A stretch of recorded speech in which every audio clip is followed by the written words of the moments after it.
यानंतर बघूयात माजी केंद्रीय मंत्री आणि मुख्यमंत्री दिवंगत बॅरिस्टर अंतुले यांचे पुत्र नवीद अंतुले यांनी शिवसेनेत प्रवेश घेतलाय। मातोश्री इथे उद्धव ठाकरे यांच्या हस्ते नावीद अंतुले यांनी शिवबंधन बांधून घेतलंय। नवीद अंतुले यांनी शिवसेना प्रवेश केलेला आणि त्यामुळे सुनील तटकरे यांना मोठा धक्का बसण्याची शक्यता व्यक्त केली जाते।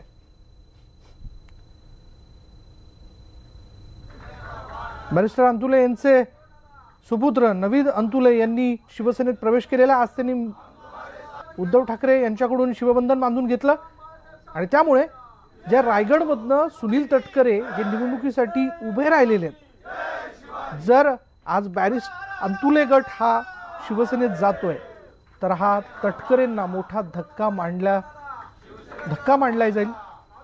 मतं देखील विभाजित यामध्ये होऊ शकतात रायगडमधली।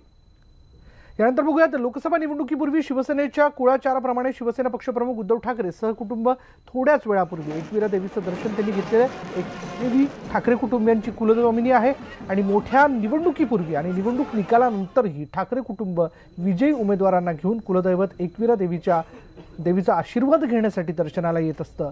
आजही शिवसेनेचे कोकण आणि पश्चिम महाराष्ट्रातील उमेदवार उद्धव ठाकरे, रश्मी ठाकरे आणि आदित्य ठाकरे यांच्यासोबत उपस्थित होते। सगळ्या उमेदवारांना घेऊन आज त्यांनी सहकुटुंब देवीचं दर्शन घेतलं।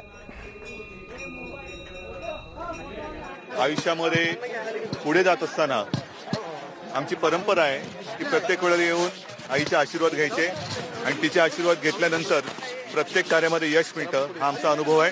त्याचप्रमाणे याही वेळेला मी पुढची जी शिवसेनेची वाटचाल आहे तिच्या यशाकरता आशीर्वाद मागायला आलो होतो। आशीर्वाद मागितलेले आहेत।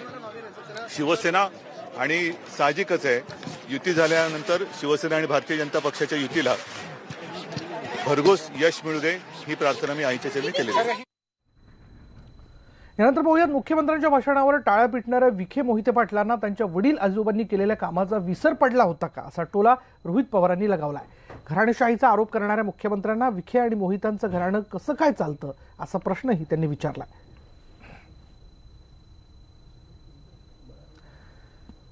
मावळ मतदारसंघात राष्ट्रवादी काँग्रेसचे उमेदवार पार्थ पवार यांचा जोरदार प्रचार सुरू आहे। पार्थनं सीएसटी ते पनवेल लोकलनं प्रवास केला आणि यावेळी त्यांनी लोकांच्या समस्या जाणून घेतल्या।